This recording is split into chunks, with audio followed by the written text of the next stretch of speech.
It is about ruddy time that I got around to doing this video, and the truth is the reason I haven't done it already is because I've spent a long time being convinced by myself that I'd already done this video. Turns out when you make nearly 300 videos about music, you end up forgetting what you've done and said already. So, anyway, prog rock and metal, debut albums, etc, etc. Right, let's put some ground rules in place before we get into this. You must have at least 3 studio albums released in order to qualify. We are not counting demo albums or EPs. This has to be debut studio albums. Nothing else will do. Please also note that I'm not saying that these are the best albums by the respective bands or individuals, just that these were really bloody good starting points. But that isn't to say that I don't consider some of these their best. But as for which those are, well, you're going to have to do your own detective work on that. Please do note as well that this is just a first-pass list. I went with the albums that immediately came to mind, and I'm certainly not saying that other albums don't deserve to be here. This is just, let's say it's round 1. Anyway, enough of my whiffling. Let's get into things in alphabetical order.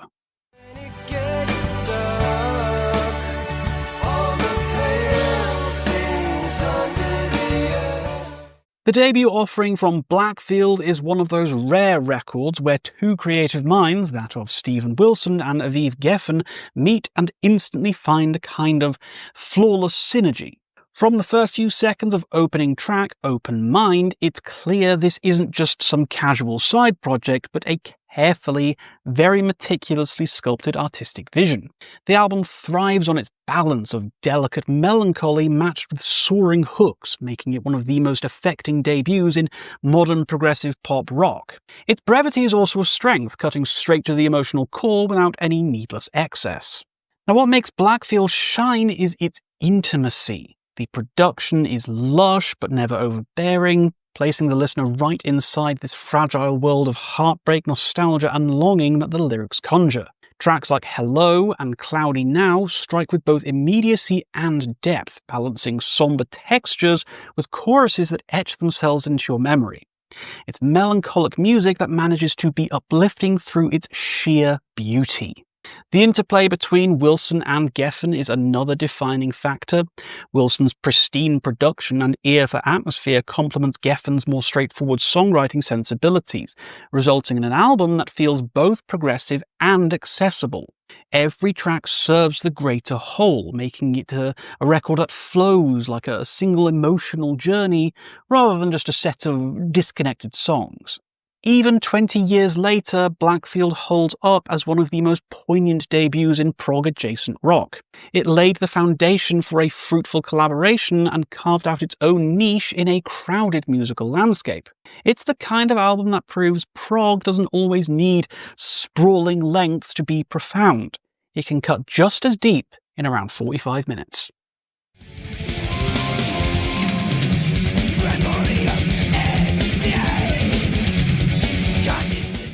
Cynic's Focus was a landmark release in progressive metal, boldly blending technical death metal with jazz fusion sensibilities. For a debut, it was shockingly ahead of its time. You've got to remember that this came out over 30 years ago, and it truly foreshadowed an entire wave of genre experimentation that wouldn't catch up until years later.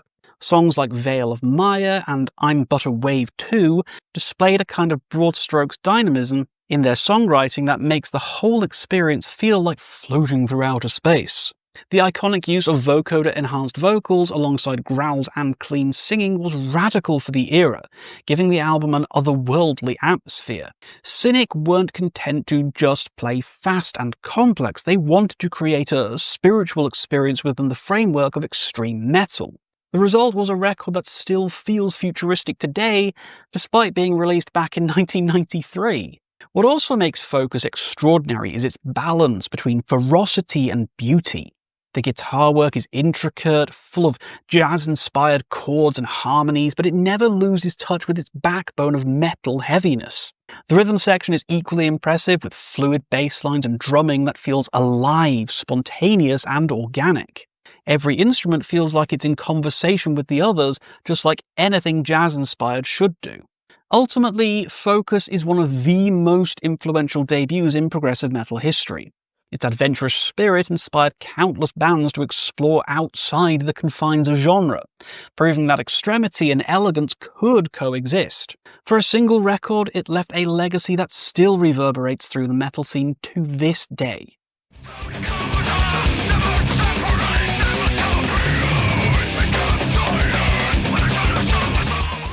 Disillusion's debut, Back to Times of Splendor, is a sweeping masterpiece of deeply underrated progressive metal storytelling. From its opening moments, it presents itself as both cinematic and deeply emotional, weaving long-form compositions that balance heaviness, melody, and narrative scope.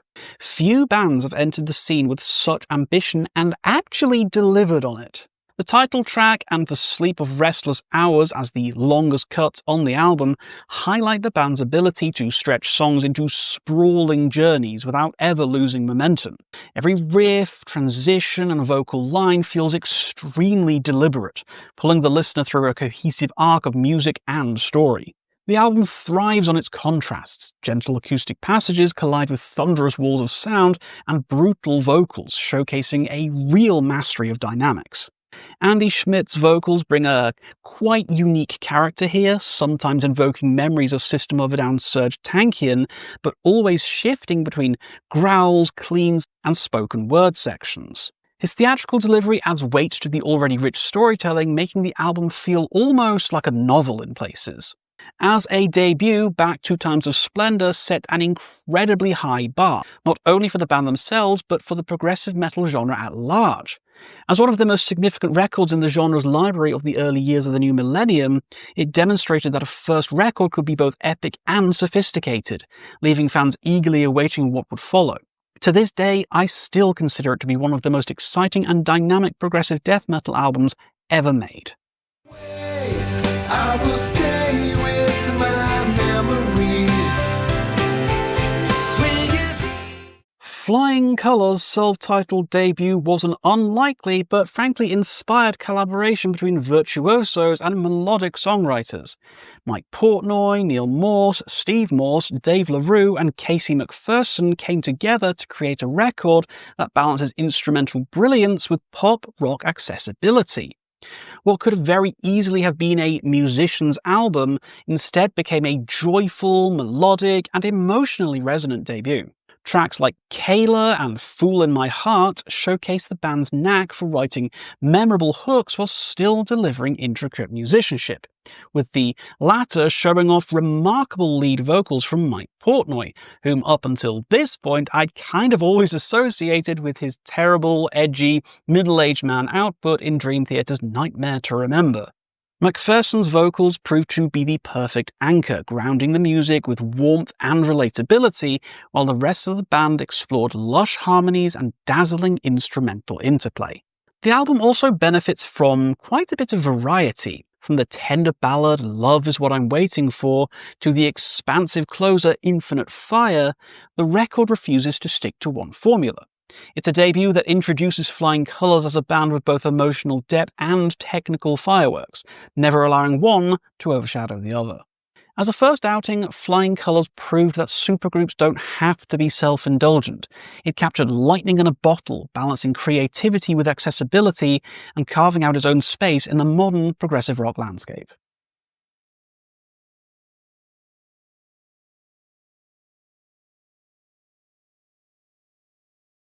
Haken's Aquarius is a debut that feels like the birth of a titan.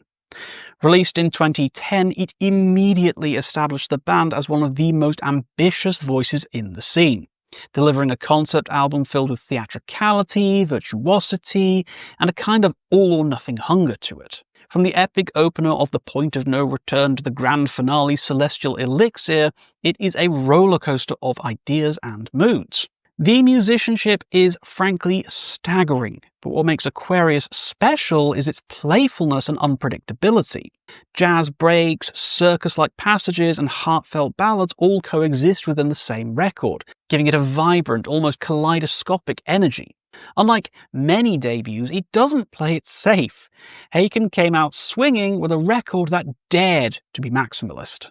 Ross Jennings' vocals are a standout, shifting from delicate melodies to soaring power with ease. His storytelling ability, coupled with the band's knack for weaving musical motifs, makes the concept come alive, each track feeling like a chapter in a grand overarching narrative, keeping the listener invested until the very end of the album. In hindsight, Aquarius was the perfect starting point for Haken's journey. It demonstrated not only technical prowess, but also a unique personality, ensuring that the band would become one of the defining names in modern prog. For a debut, it's astonishingly bold and endlessly rewarding, and to this day I would still cautiously call it the band's best, and certainly most ambitious output.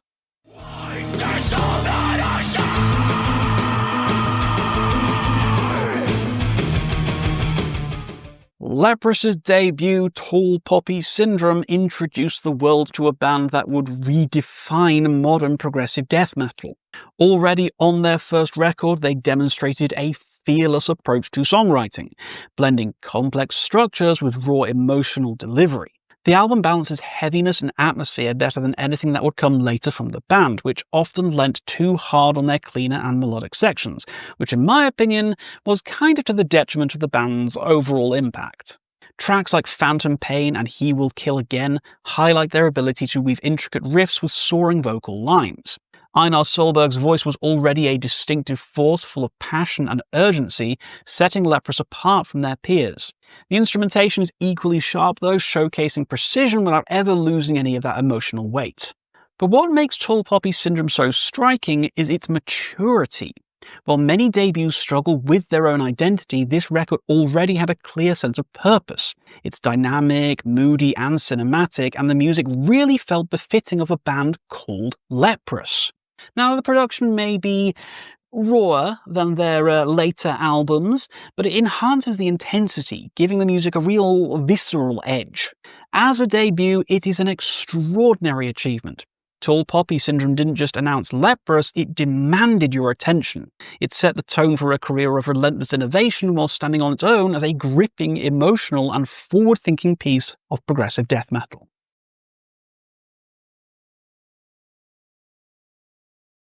Portal of Eye is a debut that felt like a real revelation to me when it arrived in 2012. Obliviscaris were able to combine black metal aggression with progressive metal's intricacy, classical influences, and soaring violin melodies. The result was a sound unlike anything else I'd ever heard at the time, a seamless fusion of genres that felt both groundbreaking but still incredibly natural. From the opening epic Tapestry of the Starless Abstract, the album plunges the listener into a world of immense scope. The interplay between harsh and clean vocals, along with Tim Charles's ever-present violin, gives the music a symphonic depth while still retaining its metallic ferocity. It's the kind of debut that feels fully realized, as if the band skipped the growing pains and went straight into mastery. The compositions are sprawling, yet remarkably cohesive. Each song unfolds like a journey, balancing relentless intensity with moments of really intimate beauty. Now, the use of a violin here isn't just a gimmick, it's integral to the music's DNA and adds a lyrical voice that complements the guitars and vocals perfectly. As a debut, Portal of Eye is nothing short of visionary. It established Obliviscaris as one of the most inventive forces in modern metal, and it remains a cornerstone of their catalogue. Few bands have introduced themselves with such a distinct and powerful artistic statement. I mean, sure, at 72 minutes long, it's a hell of a statement, and it might be a little bit too much for a casual listener, but it makes fantastic use of every single one of those minutes.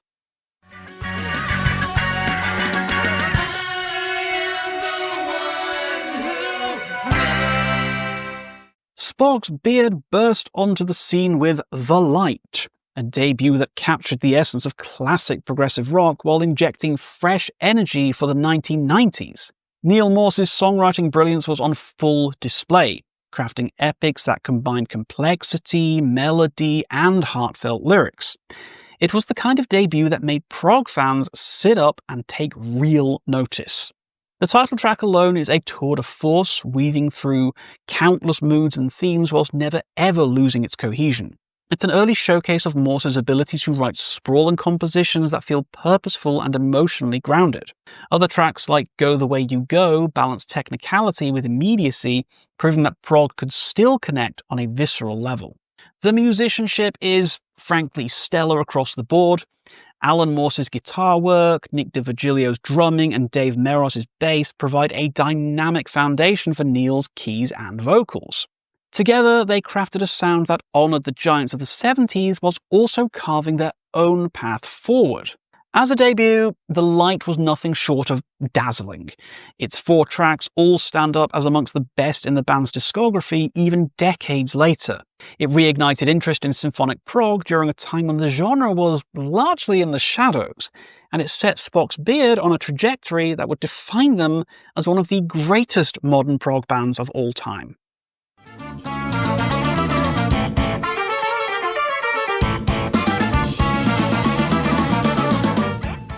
Thank You Scientist's debut, Maps of Non-Existent Places, is a wild, exhilarating ride that immediately marked them as one of the most unique voices in modern prog.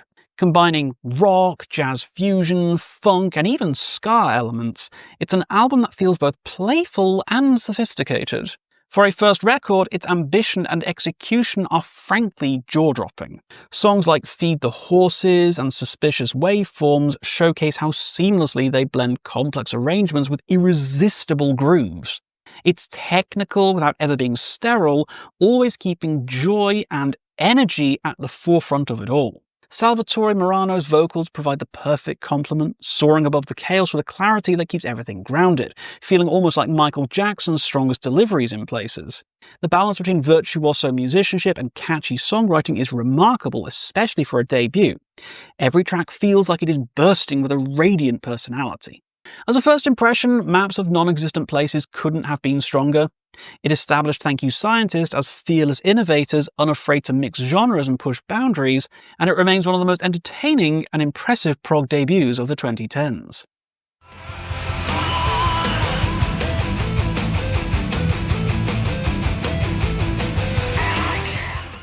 Devin Townsend's Ocean Machine Biomech is a stunning debut that revealed him as a visionary artist from the start. After stints with Steve Vai and Strapping Young Lad, Devin's first self-accredited solo outing showed a different side, more atmosphere, emotional, and deeply, deeply personal. It remains one of his most beloved works for very good reason.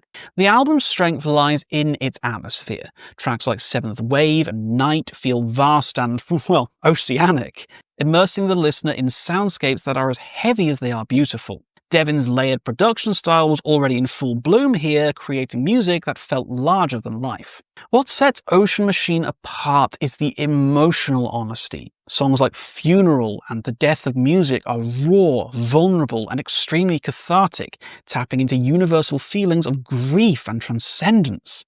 Townsend's voice, capable of both gentle intimacy and unhinged power, carries that emotional weight absolutely effortlessly. As a debut, Ocean Machine Biomech was nothing short of groundbreaking. It announced Townsend not just as a talented musician, but a true auteur of progressive music. The fact that it still stands as one of his masterpieces speaks to the sheer vision behind it, and that 3-track run of Funeral, Bastard, and The Death of Music is amongst the single greatest half hours you can spend with anything ever. Ocean Machine Biomech is an all-time classic and one of the best albums of all time. So there we have it, 10 of my favourite debut albums from all across the various different corners of the world of progressive rock and metal. I've tried to keep this a varied list, hence the inclusion of rock, metal, jazz fusion, death metal, etc, etc. I'm not about that individualistic lifestyle. Come on guys, you know me well enough by now that I have something of a varied palette. But what are your favourite debut albums? What band wowed you from day one? What have I missed off my list? Please let me know by dropping a comment down below. If you did watch all the way to the end, thank you very much indeed for watching. To the newcomers, a hearty hello, and to the folk who've been with me for years, big love to each and every single one of you. I cannot tell you enough how much I appreciate all of your continued support. Please do thumb me up for the metrics or something like that. I don't know. Please do share it around as well, maybe. And please do consider subscribing if you've been enjoying me. And as always, guys, until next time, keep your rhyme signatures pretty odd.